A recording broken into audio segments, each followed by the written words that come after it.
एक पढ़े लिखे राजा राम जी के काम नहीं आए। योग वासिष्ठ सुना अपने गुरु से भगवान राम ने, लीला है। योग वासिष्ठ के बाद आज राज्याभिषेक होना था, कल बन जाना पड़ा। चेहरे पे सिकन तक नहीं है। जहां से सीता जी का हरण हुआ वहां उनका ननिहाल था, उसी के पास में महाकौशल।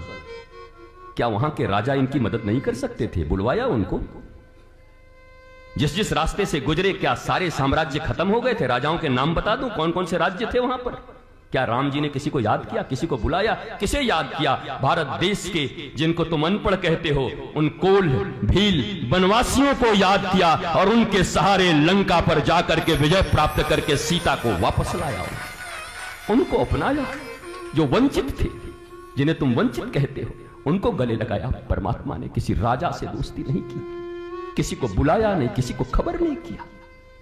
उन वंचितों के निकले, उनके लिए 1 मिनट का काम था बाली के लिए, जिसने रावण को अपने कांख के नीचे दबा के रखा था। ऐसे ऐसे रावण एक बार यहां से सिर्फ टेलीफोन करवाता, हेलो मैं बाली बोल रहा हूं,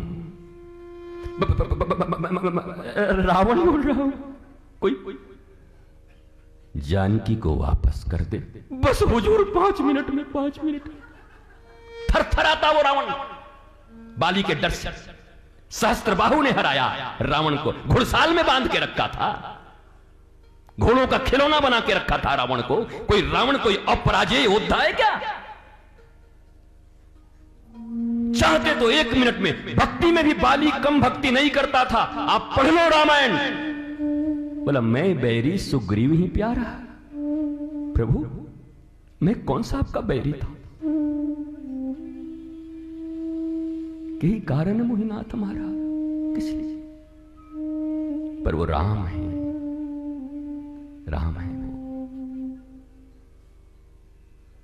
तुम्हारे ये तथाकथित भौतिक समृद्धि के लिए नहीं।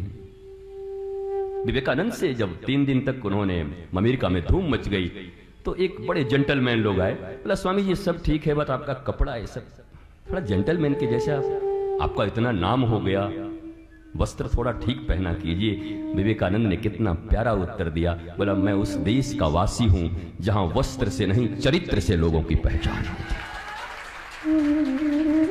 और मैं व्यासपीठ पर और काशी में बैठकर कहता हूं, इस पवित्र धाम की सौगंध लेकर कहता हूं, होंगे हजारों देश पर मैं सत्य कहता हूं। सुनो भारतवासियों, आज भी अमेरिका के राष्ट्रपति के 18 डॉक्टरों की टीम में 13 डॉक्टर मेरे भारत के ही बेटे बेटियां हैं। पेंटागन चलाने वाले भारत के मेरे बच्चे हैं। अरे इन्फोटेक चलाने वाले मेरे भारत के बेटे बेटियां हैं। मैं सत्य शपथ लेके कहता हूं, हजारों देश हो जाएं लेकिन मेरे भारत से महान कोई नहीं हो सकता, इस संस्कृति से महान कोई नहीं हो सकता। उनको जरूरत पड़ती है हमारी, पेंटागन को हमारी जरूरत है, इन्फोटेक को हमारी जरूरत है।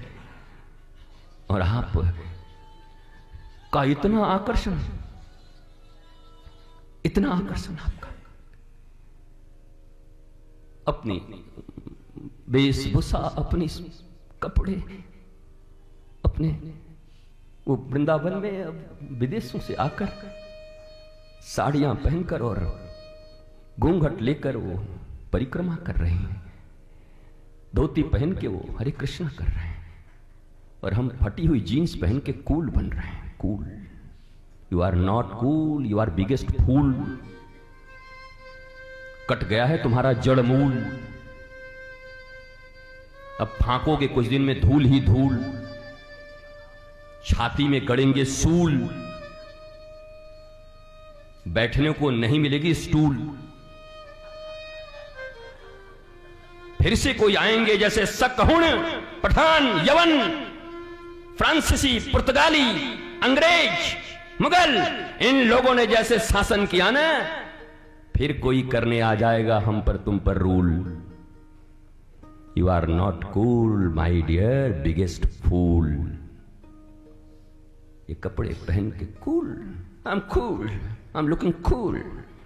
बाल ऐसा बनाया ऐसे खड़ा, ऐसा लगा 440 वोल्ट का करंट मार दिया, ऐसे बाल खड़ा है। ये क्या है? बोला स्पाइक, उनकी स्पाइक, तार गाड़ ले उसमें। ये कान, चलो ये तो कुंडल है, ये है, एक ने जीभ में खुदवा रखा था। उनकी यहां क्या कर रहा है? बोला आई एम कूल। बोले कूल? ये कूलनेस? जींस फटी पहन के घूम रहा है। बोला ये तो बढ़िया है, वेंटिलेशन है। बोले हमारी धोती क्या खराब है? फिर हवाई हवाएं चारों तरफ से, हमारा परिधान तो देखो। तुम जींस ईंट से फाड़ फाड़ के पहन रहे हो, ईंट रगड़ रगड़ के, पागल। ये कूल? इन तुम्हारे ही बच्चे, हमारे बच्चे, तुमको भी शर्म नहीं आता?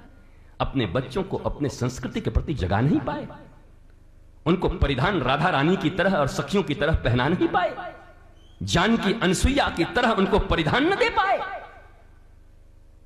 अरे स्कूल में पढ़ना मजबूरी है, 2 घंटे के लिए नक पुछवा टाई लगाकर वहां भेज देना, वापस आए तो अपने परिधानों में क्यों नहीं लगा देते? ये टाई इसलिए बनी थी कि वहां ज्यादा सर्दी होती थी, बार बार रुमाल अंग्रेज नहीं निकालते थे, इसलिए गले में बांध के रखे थे नाक पोंछने के लिए। वो टाई लगा के जेंटलमैन बने हुए यहां पर। इनको टाई की उत्पत्ति के बारे में पता तक नहीं है कि टाई उत्पत्तन कैसे।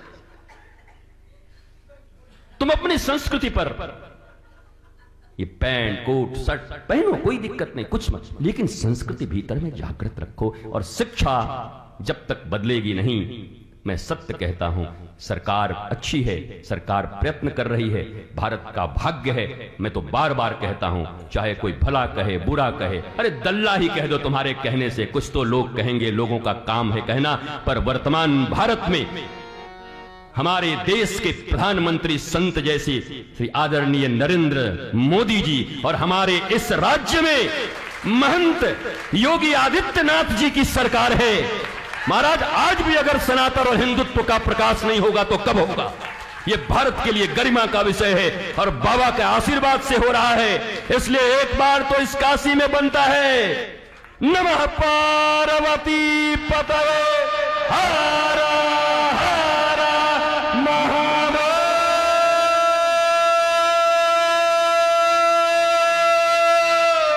शंभो।